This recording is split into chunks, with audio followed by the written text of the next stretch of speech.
of ECU? R. Do you bleed purple and gold? Are you ready to hoist the colors? Hoist the colors!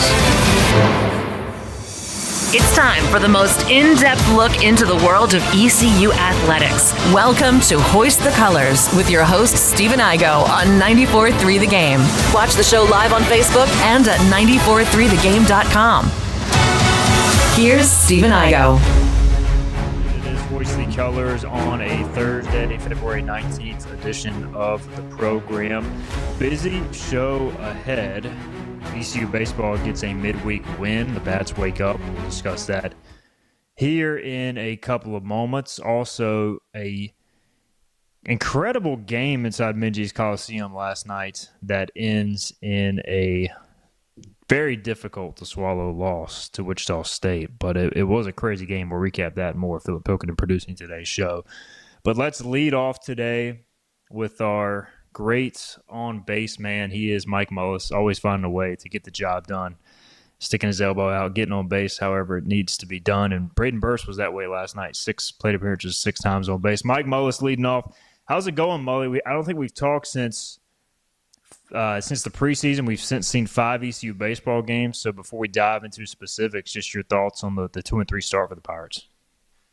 I mean, probably much like everybody else, Bud, and you guys do a great job covered. And I'd like to see a little cleaner brand of ball. Obviously, you got to take a whole lot better care of the baseball defensively. And I've been impressed with the pitching largely. I think the offense, obviously, a little sign of life last night, but definitely needs to continue to wake up. And I think what you saw last night is probably a sign of things to come. But we got to keep in mind, too, I know the defense is, I guess, has been the biggest storyline. And quite honestly, if the Pirates can field a couple of those balls, and if they cut that error number maybe in half over these first 5 games there, that record's probably reversed or maybe even better. So, it's just been interesting. And, we've become so accustomed under Coach Palumbo and all the hard work he puts in with the infielders that we just don't see many errors, and had a little bait of it last year with Boucher, but nonetheless, man, I think that's been the tell, and but we got to keep in mind the guy they brought in to play short, Lashley, just is not healthy. He's got the hamstring issue. I can assure everybody out there, and I know you've seen him too, Stephen. Lashley's a good defender. I mean, I don't know if he's going to bring a whole lot to the plate, but he's a good defender and will help to shore things up. And when you get him back out there, you get Kobe Wallace back to third, you can move Braden Burst around, and I think things will settle in on that side of the ball. Mike Mullis with us. He'll be on the call for some of the action ECU North Carolina this weekend. We'll look ahead to that game, that series here in a little bit. Mully, just Colby Wallace goes back to shortstop on Wednesday after we see Nick Parham play it on Tuesday. Now, Parham did come in, turn a very nice double play late in the game, but I guess it's just going to be kind of a game-by-game situation until Lashley's able to make it back, which sounds like kind of a week-to-week deal. Is that kind of your take on it now through 5 games as well? Yeah, yesterday was return to the opening day lineup, effectively. So, yeah, I guess that's what we're going to see. There are options. I mean, there are options. You can obviously Hawkaway can flip to that side of the bag. Clearly, they as a staff have not been compelled to do so. So, they feel strongly, as is evident by their actions, that he stays at second base. But, you would think maybe even seeing Burris there at some point is a possibility. Again, you mentioned Parham, Kobe Wallace. I mean, and quite honestly, man, none of those guys evoke the greatest confidence in myself or in the Pirate fans. And honestly, man, what you want at that shortstop position is the guy that you can trust is going to make the play, right? I mean, and I'm not talking about the spectacular. I'm really make the routine ball. The ball's hit to him and you feel good. And I've coached teams and been part of teams where a ball gets hit short, you go, well, that's an out before the ball's ever fielded or ever thrown. So that's kind of what you want there. But I think in answer to your question, yeah, I guess we're going to just kind of see, which way they want to go. If they go straight defense, maybe they go Parham early. If they want to add the offense, they go Wallace early. Is the only guess I have. Mully, you're a baseball guy, and look, it's not MLB where there's 162 games, so we can't just sit around and wait for a larger sample size necessarily to play out. But in baseball, you do have to kind of take early results with a little bit of a grain of salt, just because the season is so long. So, how do you balance that this early in the season? Because we can only react to what we've seen, but it's only been 5 games, and it's a very small percentage of the season. So, like for you, like how long do you try to give a team before we really kind of know what they truly are? Well, it's funny, man. I think you answer that in 2 different ways. Typically, you might be starting to get a little antsy, but with a Cliff Godwin-led team, man, we've seen this show before, right? We're no strangers to slow starts for the Pirates, and so I mean, I don't think there's any need to even uncover the panic button at this point. I mean, it's obviously there, and this is going to be a tough weekend, but. We've seen this before. I think we're going to see a little bit of an edit in the style of offense they play. I think you started to see that last night with, Burris is 6 for 6, but how it came about, kind of finding every way imaginable to get on base. I just think it's going to be, it's going to be the tale of 2 teams. So typically, you might start to get a little hinked up, and what would really worry me is if you didn't have Lashley trying to get healthy. Now, if this was the shortstop combination we had to ride with for the rest of the season, maybe a greater source of concern. But knowing Lashley's over there and will get healthy, that makes things feel a whole lot better. Mike Mullis with us, ECU baseball analyst. And Mully, from an offensive perspective, Pirates score 11 runs. I think they drew like 12 walks last night, and also had 11, 12 hits, and got on. But they still left 15 runners on, which is crazy. But they did score 11 runs. Just seeing some big hits, like Vogely had a nice 3-run double the opposite way. You had Hakame get a swing off, Whitaker go yard. So like that success, even against a lesser opponent, how much can that just give the guys some good vibes heading into the weekend? Well, I tell you, let's kind of go in reverse order there. David Whitaker has had some pretty game at bats. He fought his way, got a knock in the Campbell game late. We've seen him get buried in counts and then work his way back to drawing a walk. And then, last night, and I love, man, his comment after the game was, it was kind of a almost Bull Durham feeling line, but he goes, Ben, I'm just trying to keep it simple, and baseball's a simple game, and I'm just trying to keep it simple. So I think David Whitaker's a guy that has emerged that I don't, quite frankly, I don't know that was a guy that they were counting on. But right now he's got the hot hand. We've seen him in limited action. I'll expect to see that increase. Hakame, man, big swing like you said last night, and the breaking ball he hit out of the park. It was it was not a terrible pitch, so a pretty good job of hitting, and he kind of hit it through the traffic. But Vogely, that's a guy that's interesting to me, and obviously he's brought in here to be a power bat in the lineup. Last night, finally getting his first hit in a Pirate uniform, and it's a line drive the other way, which was, I would have bet if there was a prop bet, I would have bet his first hit would have been a home run. The dude has just legitimate juice and has a typical, like, elevate the ball kind of swing. So, but, for him to get the knock yesterday, you can see his excitement as he kind of, got into second base and got a little baby all over himself. But, good for him. I mean, it's those are the signs of life that you like to see.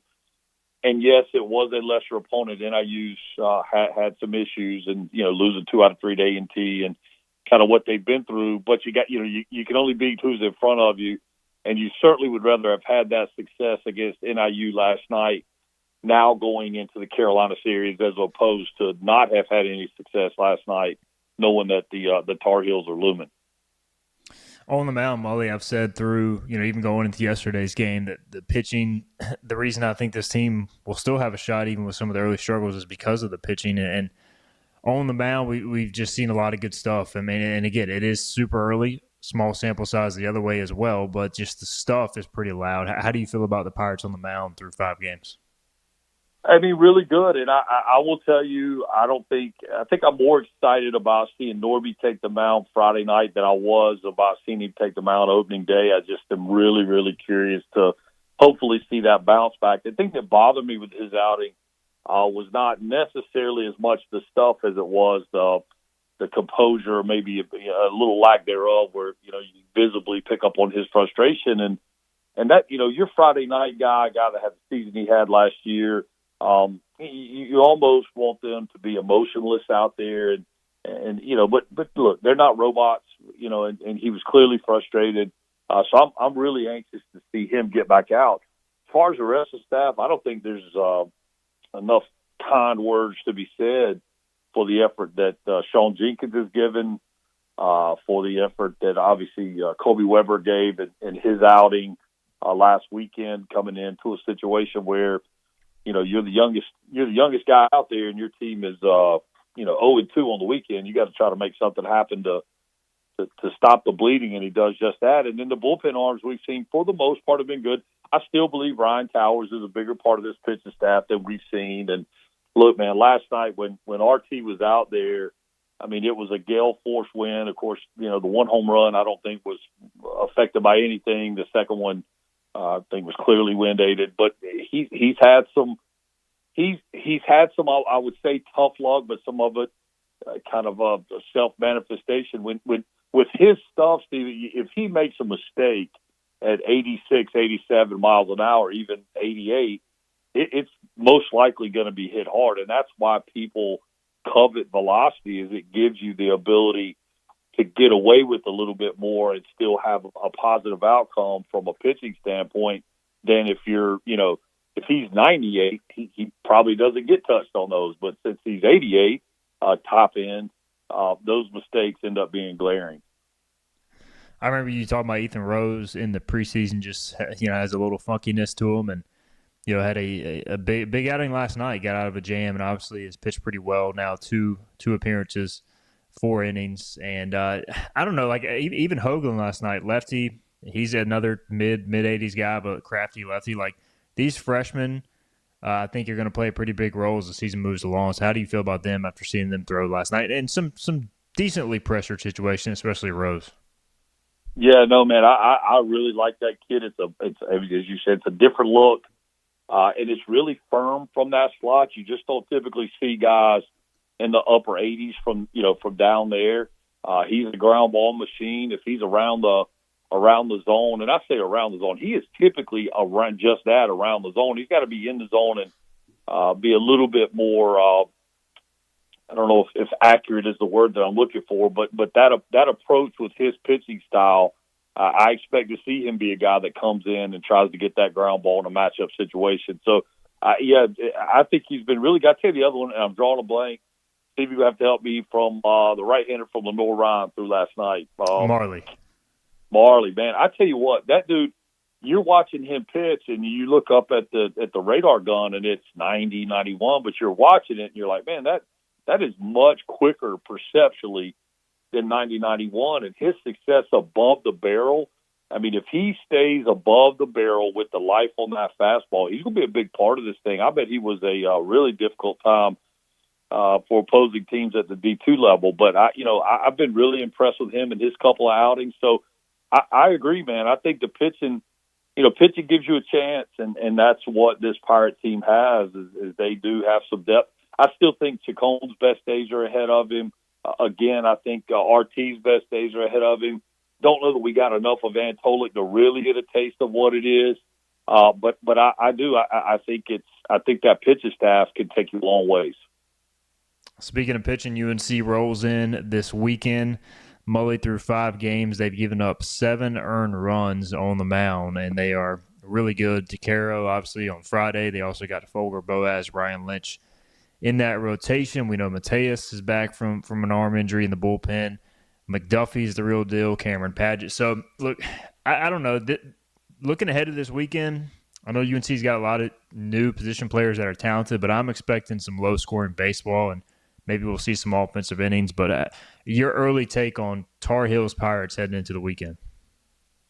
Tar Heels, as of yesterday, 1.32 team ERA. That's pretty impressive. And, you're right. They have not scored runs, by the boatload. I think total run total last weekend was maybe 15, 16 runs. I want to say it was like 5 in game 1, 5 in game 3, 6 in game 2, something like that. Their shortstop, the transfer from North Dakota State or South Dakota State, Schaffner, he looks like the real deal. And I'll be honest with you, read a little story about him yesterday, and he kind of is that he's a Wisconsin kid, hard-nosed, just kind of great athlete, hockey guy, all the things. So I think it's going to be a interesting matchup, and I would bet that he's going to have a lot to say with, excuse me, with the outcome. He seems right now to be the belle of the ball from their position players. So it's going to be, to me, man. It's the old adage in baseball. If we can minimize the free passes, minimize the errors defensively, I think it gives the Pirates a real chance to be in this thing for 3 games. I think it's a 2-1 series, one way or the other. I don't know that I see a sweep. I think the pitching's just too good, but I think it's a 2-1 series, and it's just going to be dependent upon maybe or who takes care of the baseball and maybe that timely hit late in the game. Mike Mullis with us. He'll be on the call Friday for the game, and Clark LeClaire. I want to give you a chance, Mully, to plug your, I think it's called Inside the Dugout at Tiebreakers, and you guys are going to be doing this, I believe, Sunday if things go as scheduled. So give us the update on that and how people can join that outing. Yeah, so we'll, like you said, man, we'll have the Friday night game from the stadium. Looking forward to that. Should be a packed house, 75-plus degrees, and hopefully the rain will leave us alone. And then Saturday, the Durham game, nobody will have that on any kind of stream. But Sunday, when the Pirates are at Boshamer Stadium there at Chapel Hill, we will have our second episode or second get-together, however you term it, is of From the Dugout. And that was Bram Anderson's brainchild that he wanted to name it something, so he named it From the Dugout with Mully. So it's had some T-shirts made, man. Flattered. You don't normally see your name on T-shirts. But, man, I tell you what, we did it for the Campbell game. We had, I don't know, I'm going to say roughly 85 to 100 Pirate fans turn out at Tiebreakers. And the place was packed. It was kind of difficult to find parking. But, man, we had a good time with it, although, it didn't go the way that we wanted to see the game go. But, man, we had some banner and played, had a couple trivia games, and we gave away some gift cards and T-shirts, and just had a good time with it. It certainly was not.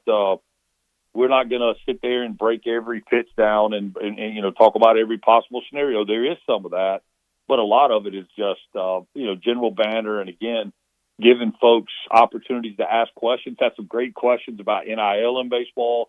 Had great questions about eligibility and just different things. So Sunday, 1:00 first. It will be right there at Tiebreakers, weather permitting. It looks like it could be a soggy Sunday, so it'll be interesting to see when or if they adjust the schedule. But Brian Dilday will actually be riding along with us, and the Jungle Megaphone fame, and so he'll be the guest. And man, we'll just we'll cheer hard for the Pirates.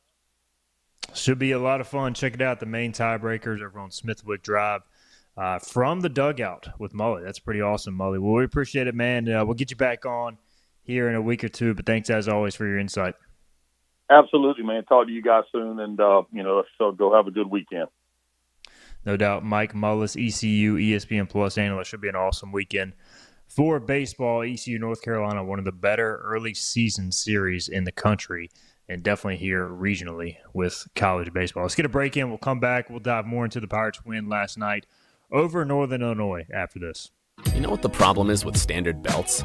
Usually you have to choose between too tight or the opposite, too loose. But with Anson Belt and Buckle, you don't have to choose.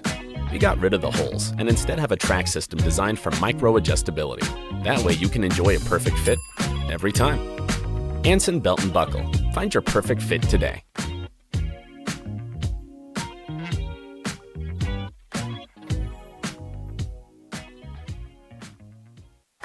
Healthwise Pharmacy rounds the bases with all of your infusion, retail, compounding, and medical equipment needs. Locally owned and operated by pharmacist Marcy Parker, Healthwise has grown to be your most trusted provider for infusion services. Currently providing in-home or on-site infusions in North Carolina, South Carolina, and Virginia.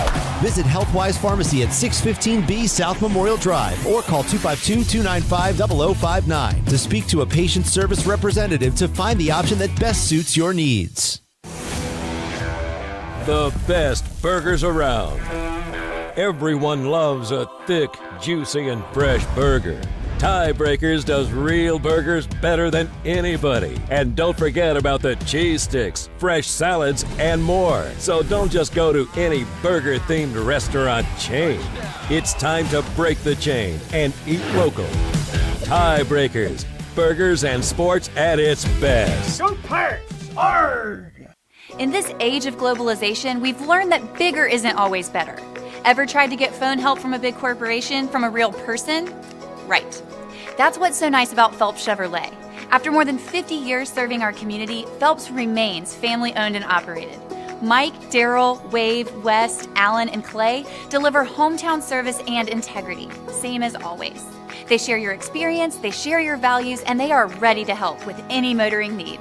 Come get you one.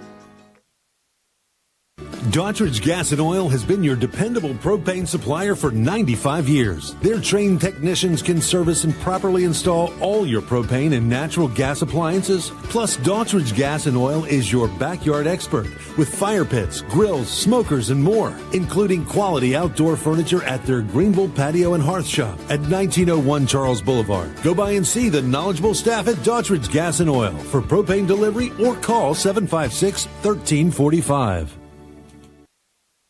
You have a choice when you invest in insurance, and when you choose First State Insurance Advisors, you're working with people you can trust. Clark Stallings has deep ties in the community. His team, including Keaton Smith, Regina Asby, Phil Leva, Max Joyner Jr., Max Joyner III, and Ginger Smith, provides knowledgeable and professional advice. First State Insurance Advisors is an independent insurance agency. They offer all types of personal insurance as well as various types for business. Call or email First State Insurance Advisors today. We want to be your trusted source. Every ECU fan's one stop for all things ECU athletics. This is Hoist the Colors with Stephen Igo on 94.3 The Game. Welcome back in. Hoist the Colors here, second segment. Appreciate Mike Mullis, his insight in segment one. Philip Pilkington rejoins us now back in the 94.3 The Game studios. And excited about this weekend as we're looking ahead to ECU North Carolina. By the way, Philip, on-air meeting right here. So tomorrow we've got Kaysen Romeli and Braxton, I believe it's Bodorf, coming from Carolina Curveball. They're making their way into Greenville for the UNC game. They're going to stop by the studio. We've already got Bobby Harvard on our Friday shows as well. Jonathan Wagner just texted me. He said, let's see. He said, I'm going to crash the studio tomorrow, if that's okay. So that's four people potentially, and we only have, 3 microphones? That's 5 of you guys out there, and we only have 3 microphones. Should I tell Wags to just kick rocks? Or tell Wags he can sit in here with me and hang out. He's more than welcome. But, yeah, he can. I mean, I will happily pass the mic off to him and let him chime in on the show, but he's not going to be able to be one of the main. Yeah, sorry, Wags.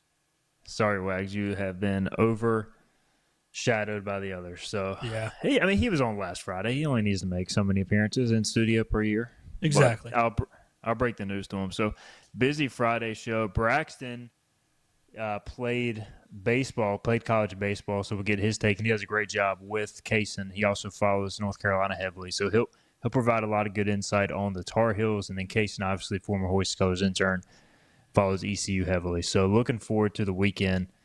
And it was a busy day yesterday. I took my 4-year-old to baseball and basketball, and he had a good time.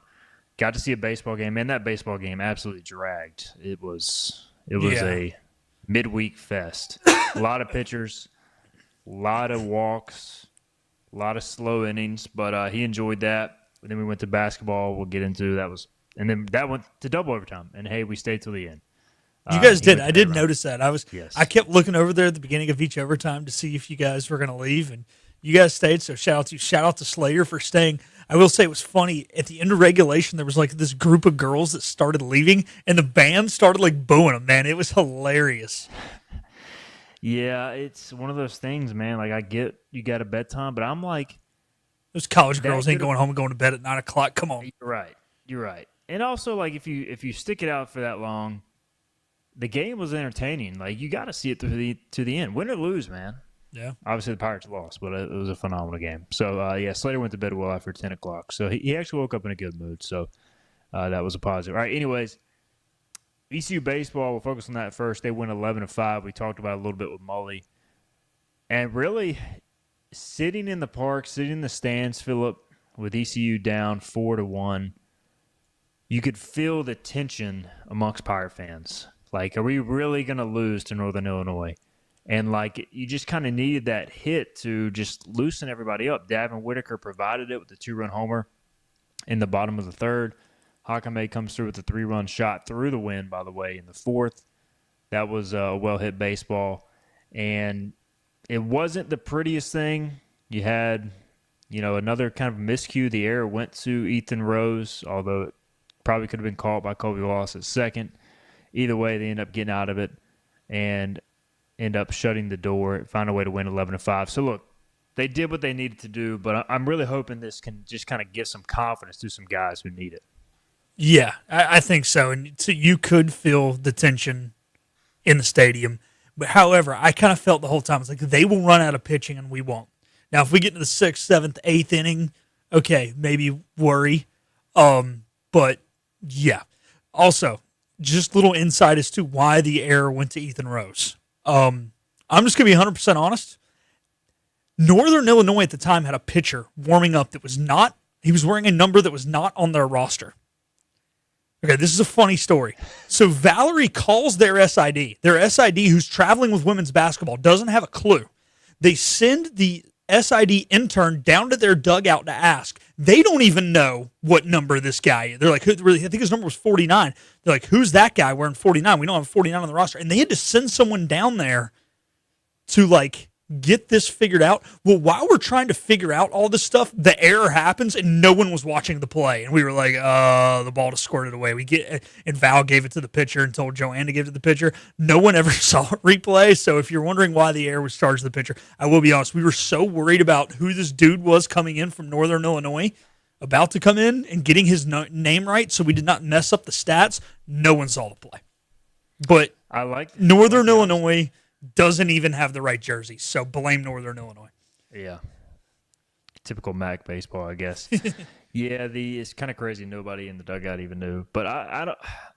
For me, it's like the ball. I mean, it wasn't the greatest throw in the world. Wallace did have to come across the bag to make the catch. But, like, I written it. So, full disclosure here on my end, I was in the middle of moving my car from Stratford Arms to Minges for the basketball game. So, I didn't have to walk all the way across.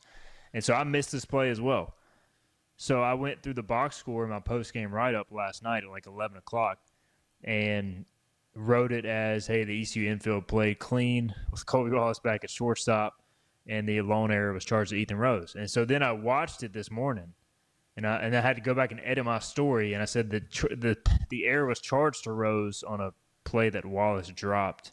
Or that a throw where Wallace could not corral it at second base. So that's how I ended up phrasing it. Because I mean, it could have gone either way. I think it's more on Wallace. Like I think it was. And I will say, Chance Scott was watching the whole thing, and he even texted me. He's like, I think that was on Colby. And I was like, I think it was too, but we were also like all looking at their roster, and it so happened to be one of those bang bang could have gone either way plays, and everyone was like trying to figure out what was going on because Northern Illinois doesn't wear the right uniform. So.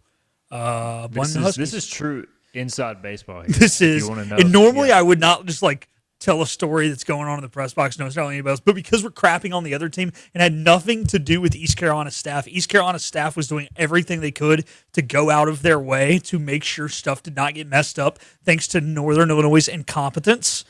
Credit to the ECU staff that all the statting was done correct and we got the right guy in, because had they put the wrong dude in there, they would have had to go restat the entire baseball game. Yeah, and poor Val would have been there till like 4 o'clock in the morning. So credit to Dante, the intern, for like going down there and like yelling into their dugout, and credit to Val and Joanne for realizing, hey, this dude's not on their roster, because that could have gone not well. Ryan Cole in the chat says it was a bad throw by Rose. Watching it live, right. I thought it was on him. So okay, we've got, this is another thing that makes baseball interesting. You can have different opinions. So, they end up giving it to Rose. I checked this morning, it was still on Rose, so maybe they'll change it, but we'll see. ECU, again, they drew 12 walks last night. They struck out twice. That's it's a pretty good ratio. They also had 11 hits.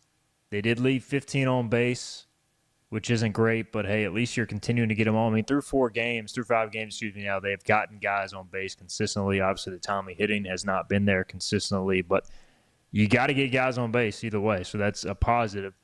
Watching the game, also, like the first home run Towers gave up was legit. The 2-run shot he gave up, sitting in the stands, was 100% win-aided. Now, obviously, it still wasn't the best pitch in the world, but on a normal day, it probably would not have been a home run. The wind was gusting out the right. So I still think, like Mullis said, he'll be fine. Luke Payne, you see the good stuff. Just got to throw strikes. Saccone, I think, is still kind of settling in, finding his groove. But I was really encouraged by the freshmen, Hoagland and Rose at the back end. And then offensively, it was good to see Vo Gailey get a hit, because I think this team is going to need some juice, Phillip. And Vo Gailey, to me, is one of those guys. I mean, he doesn't have to hit 300, but he's at least got to provide some power. And last night, a couple of doubles. Yeah, I think so. You're still kind of looking for one of those other guys. Is it Vogeley? Is it Bachman? Bachman struggled a little bit so far. So it's just about finding 9 guys. And I think those doubles, like you said last night, went a long way. So the big thing is, man, do you realize that when is the last time we played 5 games in the first 6 days of the season and came out of it going like, wow, every single inning we threw a competitive pitcher out there for 45 innings over a 6-day span? Like, I'm actually like really excited. I know people are kind of ticked off because we're 2-3, but like normally in this situation, we'd have thrown some dude out there whose ERA at the end of the year is going to be 12.7. I don't see anybody who's pitched so far his ERA at the end of the year being 12.7. And it's due to ball four is the reason why it's 12.7. Like, I'm excited about this staff. I agree, man. Look, last night was far from your best pitching performance, but you still only gave up 5 runs and just 3 walks. Now, 3 hit by pitches and hitting a guy the first pitch of the game. We got to – I don't know what it is about hit batsmen in college baseball drive me insane, because, like, you and I both watch a lot of pro baseball. I mean, you'll see maybe 1 a game at most, but, like, it feels like there's like 5 or 6 hit batsmen in a game sometimes on both sides. Like, I guess that's just college baseball. Yeah, last night there were 4 combined hit batters, but I don't know, man. You got to pitch inside, I get it, but you got to also locate the baseball. Maybe it's the difference in the pitching, but maybe it's the difference in 91 and 101. Maybe 91 doesn't hurt quite as bad as 101, so the college guys don't get out of the way like the pro guys do. I don't know. Yeah. No, it's probably not that. I'm just trying to come at it from a different angle, but I'm completely wrong. You do see truly more guys crowding the plate in college baseball. Like, I mean, Campbell had that philosophy under Justin Hare, where it was literally every player on the team wears an elbow pad, stands over home plate as a way of getting on base. Yeah. We got comments in the chat. Vogely. Do we know what it is? I guess it's Vogely. I thought it was Vogely. I don't know. I need to pull up the notes. Has Val sent like official notes with pronunciation yet? Vogely probably sounds right. I don't know. If he gets more hits, I promise I'll get it right eventually. JP Harrell says D'Lo was competitive, ? D'Lo was not, but he also clearly there was something not right there. Like, I mean, he threw 4 pitches all at 85, 86 and was pulled from the game after being checked on by the training staff. So I don't know. Something. Yeah, that was weird. Yeah. I mean, you don't get pulled for a trainer after 4 pitches. Yeah, because that was on Tuesday, right? That was Sunday Xavier finale, I believe. Oh, Saturday Xavier finale. Okay. Yeah, is that Saturday? Yep. It all runs together this early in the season. All right, let's get a break in. We'll come back. We got to discuss some hoops. We'll circle back to any other baseball comments. I know we're getting a lot in the chat, including about the pronunciation of Jack Vogely. We'll figure out if we can determine that 100% as well. This is Hoist the Colors on a Thursday. Crazy game inside Minges Coliseum. We'll talk about that next.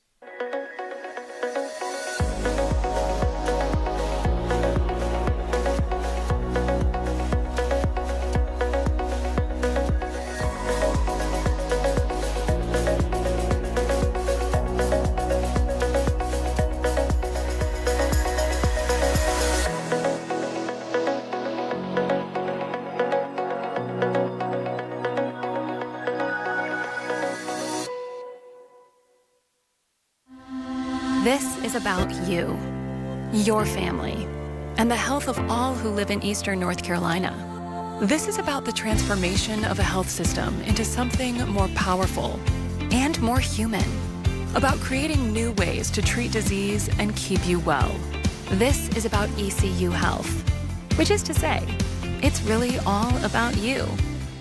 ECU Health. Minds, hearts, purpose. You have a choice when you invest in insurance, and when you choose First State Insurance Advisors, you're working with people you can trust. Clark Stallings has deep ties in the community. His team, including Keaton Smith, Regina Asby, Phil Leva, Max Joyner Jr., Max Joyner III, and Ginger Smith, provides knowledgeable and professional advice. First State Insurance Advisors is an independent insurance agency. They offer all types of personal insurance as well as various types for business. Call or email First State Insurance Advisors today. We want to be your trusted choice agency. Acre Station Meat Farm, along with Lane Angus Beef, bring you farm to fork beef. Stock your freezers now with affordable beef boxes, just in time for the grilling season. Farm to fork beef brings quality local beef to your family. From your traditional butcher shop, Acre Station Meat Farm. Come on down to Acre Station Meat Farm and find out why we're #1 in fresh cuts and friendly service. Acre Station Meat Farm, Highway 32 North, Pinetown. At National Finance, we're all about hometown support, just like ECU football. National Finance helps us win on and off the field. They've got your back when you need it most. Fast, easy personal loans for life's big plays. And just like us, they're committed to Eastern North Carolina. National Finance, proud supporters of ECU athletics. Visit nfcmoney.com for loans as fast as today. Make every day electric on the Kawasaki Electro 20 electric balance bike. Maximize the fun with long run times, impressive top speed, and Kawasaki build quality. Easy adjustability and smooth handling make everyday riding more enjoyable. And the standard MTB type tires provide off-pavement capability. The Kawasaki Electro 20 is the electric balance bike that's built to rip. Go to Ron Ayers Motorsports, Memorial Drive north of the airport, Greenville. Hoist the sail! Climb aboard as we set sail and hoist the colors. Ahoy, me hearties! Back to Steve and Igo on 94.3 The Game. Third segment here on this Thursday, February 19th. A couple more baseball comments I'll read before we get to hoops. Jansen Kidd doing my best to be optimistic. He says, I do think at this rate we will have a hard time hosting a regional if our non-conference record does not improve quickly, end quote. Well, Jansen, you still got the opportunities in front of you. Win this weekend series, and you're kind of back on track to where you need to be. So you have opportunities. Charles says ECU needs to build off of this win, do or die this weekend, either at the end of next week. We're 8-4, best case, or worst case, 4-8, end quote. So there are a couple comments from the chat. Man, what a crushing loss last night inside Minges Coliseum for ECU basketball. They lose 92-89 in double overtime.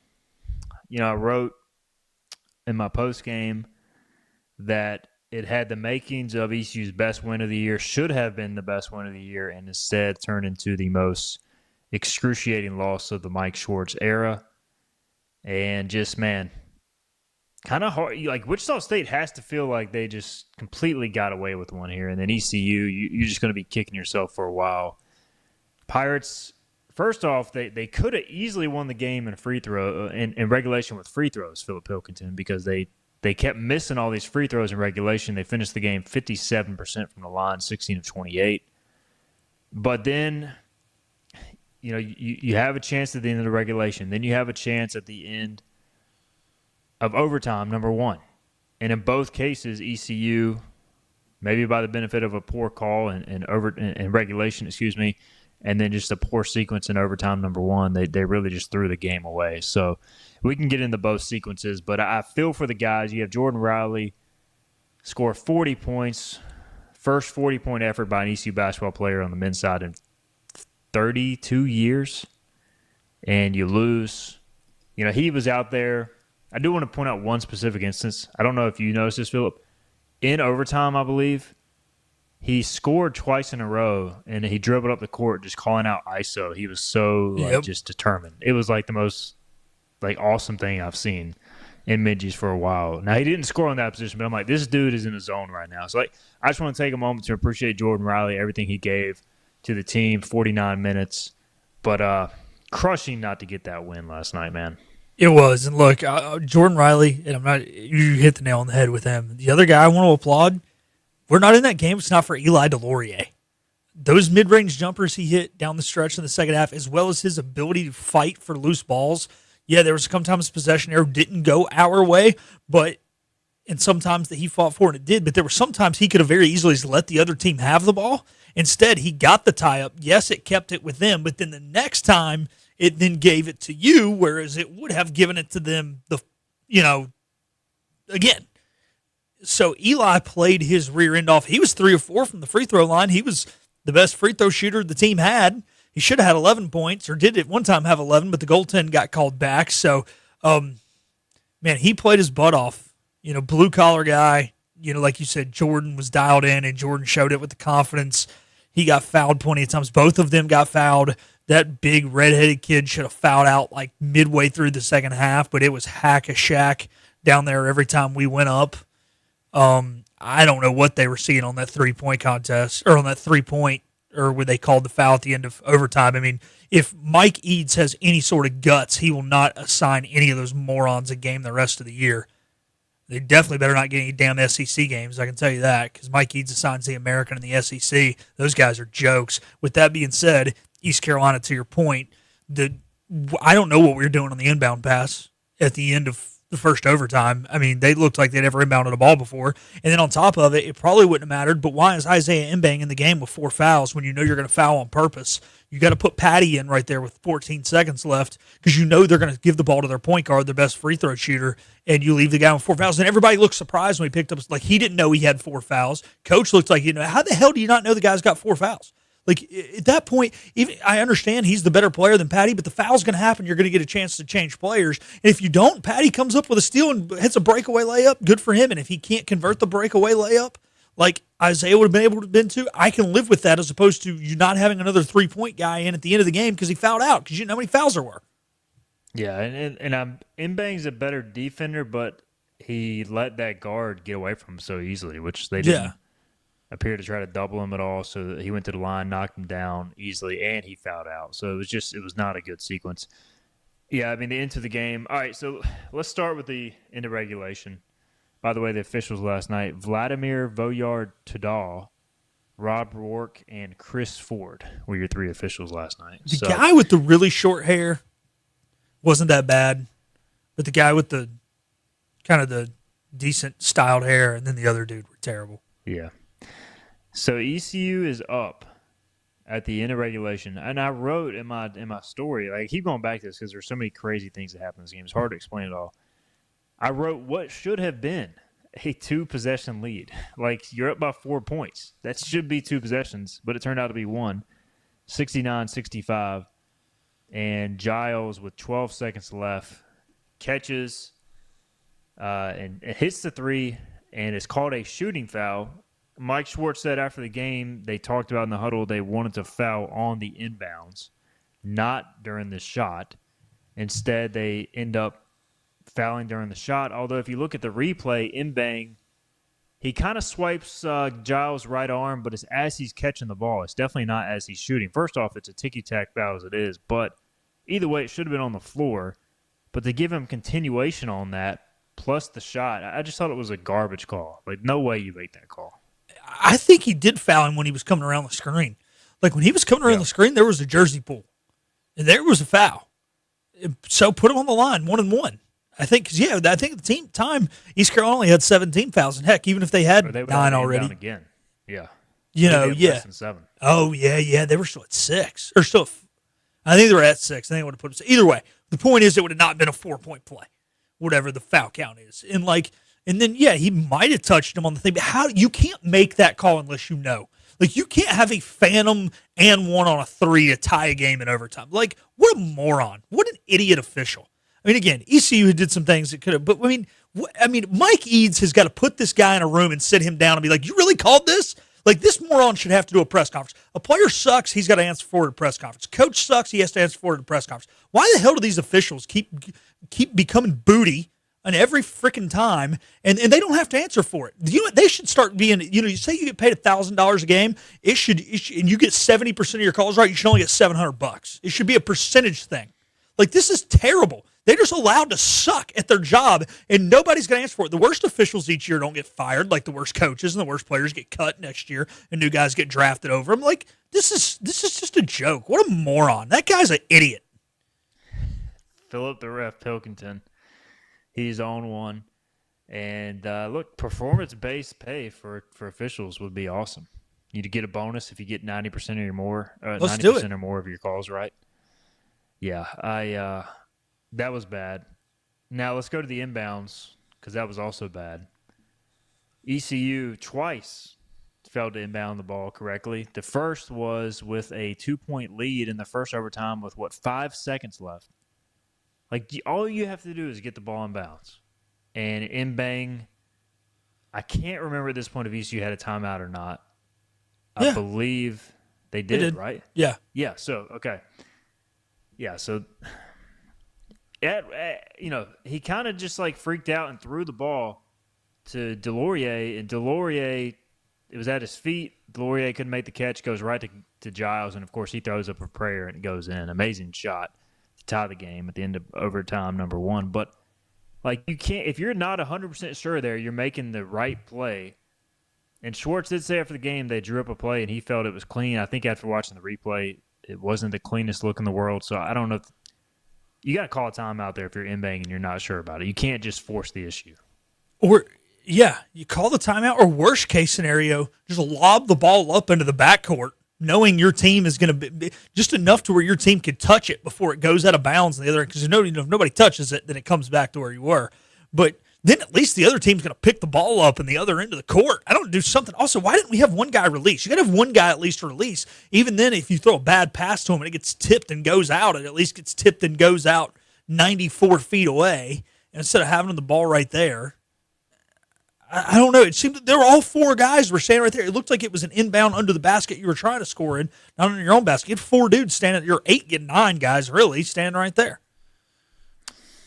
And then the later inbounds with down 1 point in the second overtime, obviously trying to get the ball to Jordan Riley. Now, he did kind of get bumped, but either way, he falls out of bounds, steps on the baseline, and that was effectively the end of the game. Yeah. Then you had the in-bang foul. So 2 inbounds. I mean, look, I do got to add, Jordan Riley, at that point, he was exhausted. I mean, he may have scored if he got the ball, but, he had been beaten down for 50 minutes of basketball. But maybe he drives and hits Gardner for a medium-range jump. I mean, if we get a 10-foot jump shot from Demetri Gardner and you lose the game on that, I know he missed one at the end of regulation, but I can live with that. I think he at least goes 1 for 2 in that situation. Yeah, I agree. I mean, you at least you got to get a shot off there. So you got to get the inbounds in the first sequence to get a free throw attempt, and then you got to get the inbounds in the second time to get a shot off. It just, at the end of the day, what should have been a really good game, a really good win, instead it's frustrating, man. And now we'll talk about the ramifications of this with the standings, because now the chase to make the tournament took a major hit as a result of last night's loss. Let's say, let's get a break in. We'll come back. We'll address that on the other side. This is Hoist the Colors on a Thursday. You know what the problem is with standard belts? Usually you have to choose between too tight or the opposite, too loose. But with Anson Belt and Buckle, you don't have to choose. We got rid of the holes and instead have a track system designed for micro-adjustability. That way you can enjoy a perfect fit every time. Anson Belt and Buckle. Find your perfect fit today.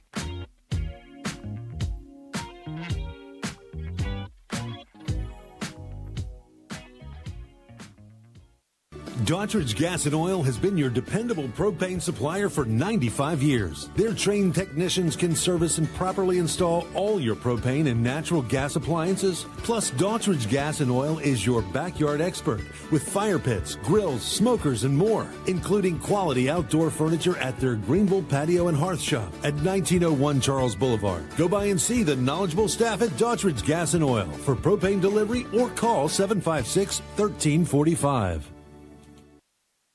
Other restaurants claim their food is fresh and fast, but are they friendly? At Moore's, you're treated like family the minute you walk into their doors. With locations in Winterville, New Bern, Swansboro, Morehead City, and Jacksonville. We've been practicing what we preach since 1945. At Moore's, our barbecue is slow cooked and smoked over real wood daily until it's so tender it's falling off the bone. Combined with our fresh chicken, cooked-to-order seafood, and homemade fixins, we're sure you'll agree. If it's not Moore's, it's less.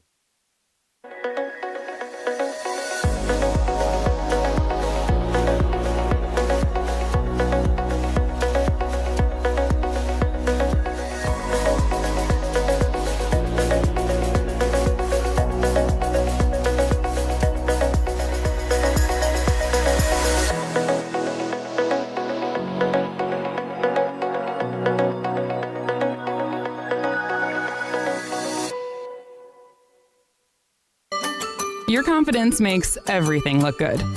You see the world in vivid color, not black and white. Swing through your neighborhood Fantastic Sam's Cut in Color and let our experienced stylists take you from everyday to extraordinary. Fantastic Sam's hair salons are locally owned and operated. Our full-service salons are conveniently located in Goldsboro, Kinston, Greenville, New Bern, Jacksonville, and Calabash. Stop in today at Fantastic Sam's, where the possibilities are endless. You have a choice when you invest in insurance, and when you choose First State Insurance Advisors, you're working with people you can trust. Clark Stallings has deep ties in the community. His team, including Keaton Smith, Regina Asby, Phil Leyva, Max Joyner Jr., Max Joyner III, and Ginger Smith, provides knowledgeable and professional advice. First State Insurance Advisors is an independent insurance agency. They offer all types of personal insurance as well as various types for business. Call or email First State Insurance Advisors today. Like all pirates, Stephen Igo is loyal and bold. He may also have a touch of scurvy. Back to Hoist the Colors on 94.3 The Game. Welcome back in. It is Hoist the Colors. It's Thursday, February 19th. Final segment here, final few minutes. The loss to Wichita State really hurt the Pirates' chances of making the conference tournament. ECU does have a handful of games left. They sit at 4-9 in the lead, 9-17 overall, 5 games left in conference play, but they are now 2 full games behind North Texas for the 10 spot, still a game behind Rice for 11th, and the cutoff, of course, is that 10 spot.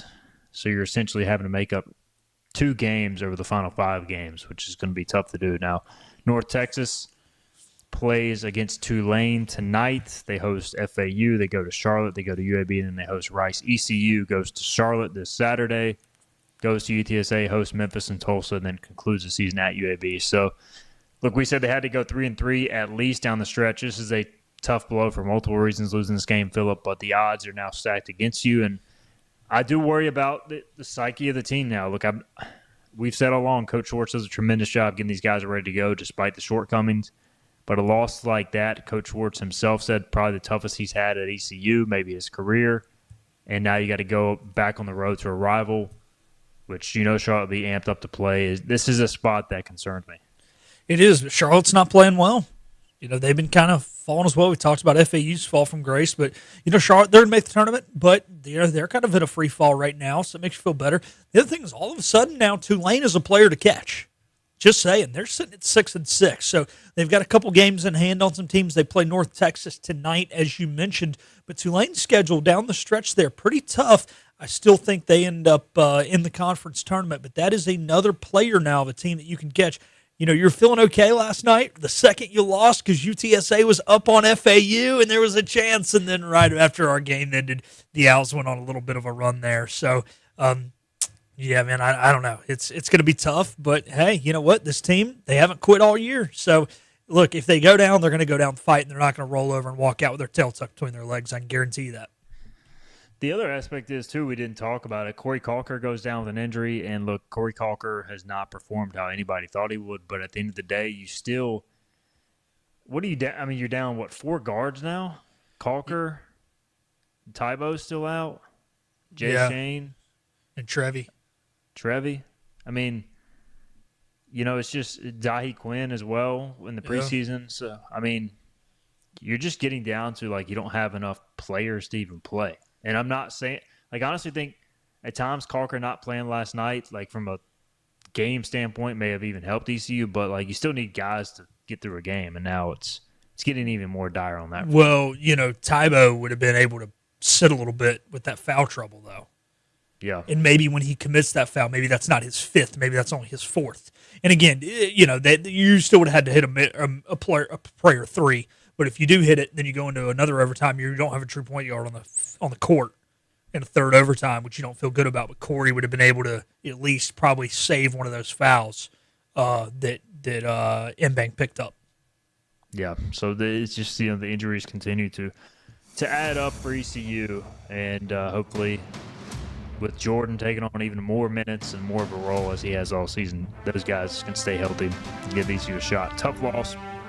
Good show, though. And we'll look ahead to the weekend tomorrow. Should be a fun show. We'll have guys from Carolina Curveball in studio to preview ECU North Carolina. Will dive deep into that series on Friday at 12 noon along with Bobby Harvard. We'll see you then on HTC.